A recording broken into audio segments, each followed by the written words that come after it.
आज हम लोग चैप्टर 2 पॉलिनोमियल क्लास 9th की शुरुआत करते हैं।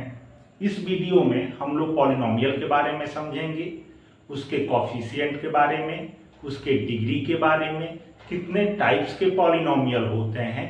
ये जो जनरल इंफॉर्मेशन है पॉलिनोमियल के रिगार्डिंग आज के वीडियो में हम इसे देखेंगे।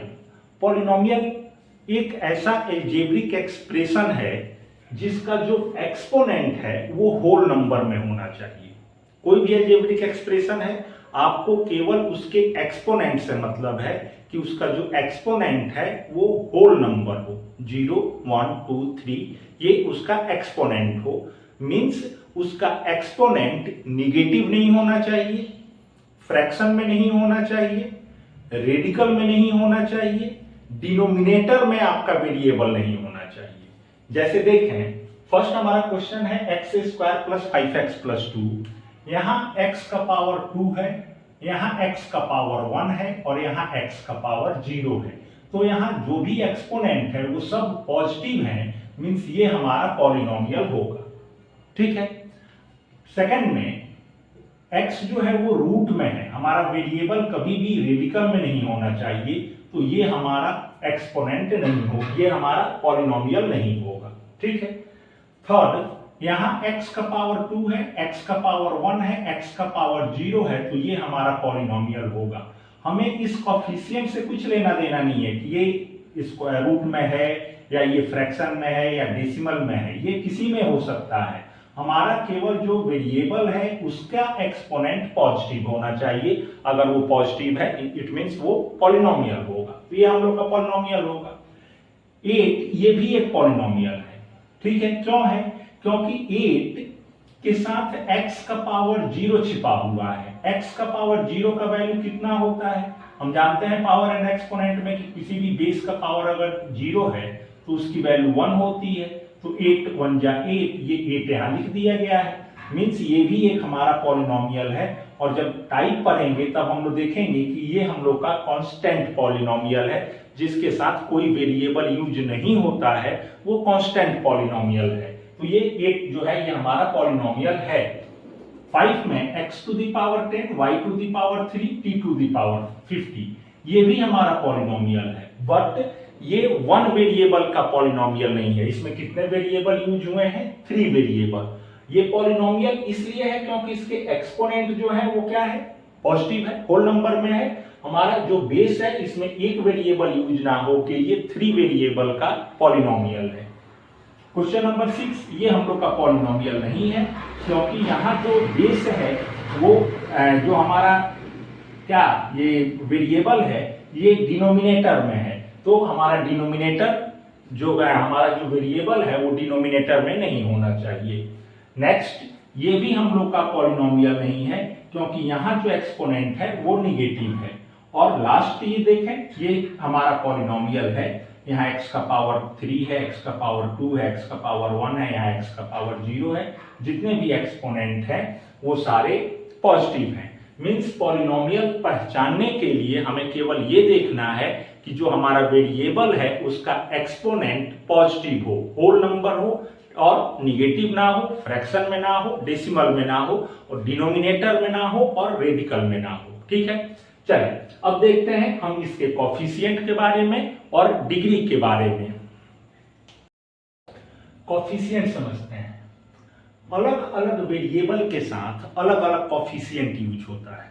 ठीक है। जैसे देखें, कुछ क्वेश्चन है हम लोग के पास। अगर इस पॉलिनोमियल में सबसे पहले देखें, ये पॉलिनोमियल है, हाँ है। इसका पावर 4, x का पावर 3, x का पावर 2, x का पावर 1 और यहाँ x का पावर 0। जितने भी हमारे एक्सपोनेंट हैं वो सारे पॉजिटिव हैं, ये पॉलिनोमियल है। अब यहाँ अगर कॉफिशिएंट की बात करें तो इस वाले टर्म का अगर आपसे कॉफिशिएंट पूछा जाए कि आप कॉफिशिएंट बताएं, कॉफिशिएंट x के पावर 4 का, तो x के पावर 4 का जो कॉफिशिएंट है ये 1 है। x के साथ यहाँ कौन सा नंबर का मल्टीप्लाई किया गया है? 1 के साथ। 1 में x के पावर 4 से मल्टीप्लाई किया गया है, x का पावर 4 है। तो अगर x के पावर 4 की कॉफिशिएंट की बात किया जाए तब हमें क्या मिलेगा 1।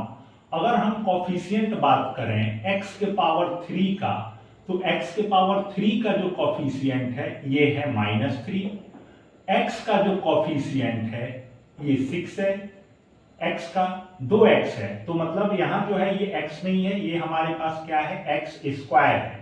तो x स्क्वायर की कॉफिशिएंट की बात किया जाए तो x स्क्वायर का जो कॉफिशिएंट है वो 6 है। x के कॉफिशिएंट क्या होगा, तो x का जो कॉफिशिएंट होगा वो -2 होगा, ठीक है।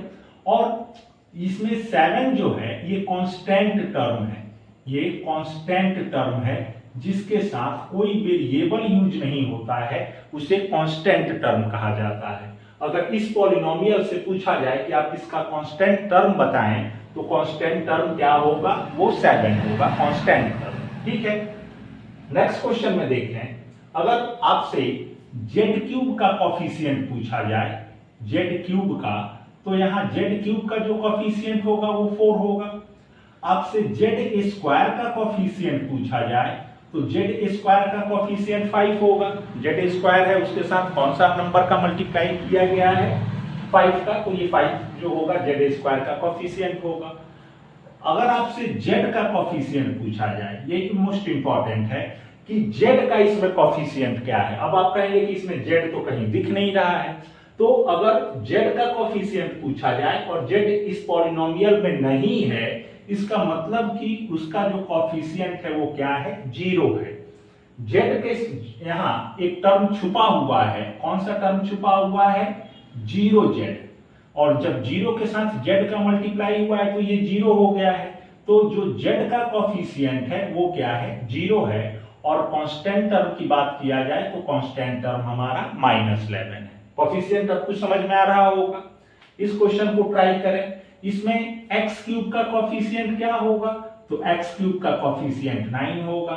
x² का कॉफिशिएंट क्या होगा, x² का कॉफिशिएंट 5 होगा। x का कॉफिशिएंट क्या होगा, -8 होगा, और हमारा कांस्टेंट टर्म क्या होगा, वो -10 होगा। ये हमारा कांस्टेंट टर्म होगा, ठीक है। इस कॉन्सेप्ट से अगर इस क्वेश्चन को देखिएगा तो फिर आप गलती कीजिएगा। आप अगर हम आपसे ये पूछें कि इस वाले पॉलिनोमियल का कॉफिशिएंट बताएं, इस वाले पॉलिनोमियल का कॉफिशिएंट बताएं, तो यहां कॉफिशिएंट x के पावर 5 का जो कॉफिशिएंट है वो 2 है, ठीक है। अगर आपसे यहां x के पावर 6 का कॉफिशिएंट पूछा जाए तो आप यहां देखें x के पावर 6 का मल्टीप्लाई किसके साथ हुआ है, तो x के पावर 6 का मल्टीप्लाई 2y³ z के साथ हुआ है। मींस x के पावर 6 का कॉफिशिएंट 2y³ z होगा। अगर आपसे इसी क्वेश्चन के लिए x के पावर 5 का कॉफिशिएंट पूछा जाए कि यहाँ x के पावर 5 का कॉफिशिएंट क्या होगा, यहां से भी हम इस टर्म को हटा देते हैं, क्योंकि इस वाले टर्म में भी x का पावर 5 है। अगर यहां से हम x के पावर 5 का कॉफिशिएंट निकालें, तब यहाँ x का पावर 5 मींस एक x हमारे इस x के पावर 5 में एक और x से मल्टीप्लाई हुआ है, मींस तब हमारा x के पावर 5 का जो कॉफिशिएंट होगा वो होगा 2x, y का पावर 3 और z, ठीक है। तो जब भी हमें कॉफिशिएंट फाइंड करना होगा, हम देखेंगे कि अगर x के पावर 4 का कॉफिशिएंट फाइंड कर रहे हैं तो उसका मल्टीप्लाई किस नंबर से हुआ है, ठीक है। चलें अब डिग्री को देखते हैं, डिग्री किसे कहते हैं और डिग्री हम कैसे फाइंड करते हैं। डिग्री ऑफ पॉलिनोमियल देखते हैं। किसी भी पॉलिनोमियल का जो डिग्री होता है उसके हाईएस्ट पावर को कहते हैं, हाईएस्ट एक्सपोनेंट को डिग्री कहा जाता है। तो अगर इस पॉलिनोमियल का हमें डिग्री फाइंड करना है तो हाईएस्ट पावर क्या है, यहाँ हाईएस्ट, यहाँ का पावर 3 है, यहाँ का पावर 2 है, ये पावर 1 है और यहाँ का पावर 0 है। तो हाईएस्ट पावर जो होगा वो क्या होगा, 3 होगा। तो हाईएस्ट पावर 3 है, मींस इस पॉलिनोमियल का जो डिग्री होगा वो कौन सा होगा, 3 होगा। वैसे ही इस पॉलिनोमियल का डिग्री फाइंड किया जाए, हाईएस्ट पावर हम लोग का क्या है, यहाँ 4 है, 5 है, 2 है, 1 है, तो हाईएस्ट पावर क्या होगा, ये 5 होगा, डिग्री इसका 5 हो गया। इस वाले में देखें डिग्री क्या है, इस पॉलिनोमियल का जो डिग्री है हाईएस्ट पावर 3 है, तो ये हम लोग का डिग्री होगा। यहाँ दो टर्म अलग अलग दिए हुए हैं, तो यहाँ हम नहीं कह सकते कि इसका जो डिग्री होगा वो 3 होगा। पहले इन दोनों को सॉल्व करेंगे, हमें पूरे टर्म को सॉल्व करने की जरूरत नहीं है।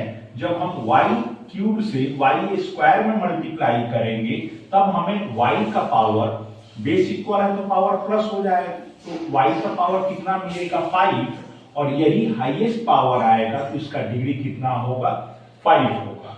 8 कांस्टेंट पॉलिनोमियल है और कांस्टेंट पॉलिनोमियल की जो डिग्री होती है वो कितनी होती है 0।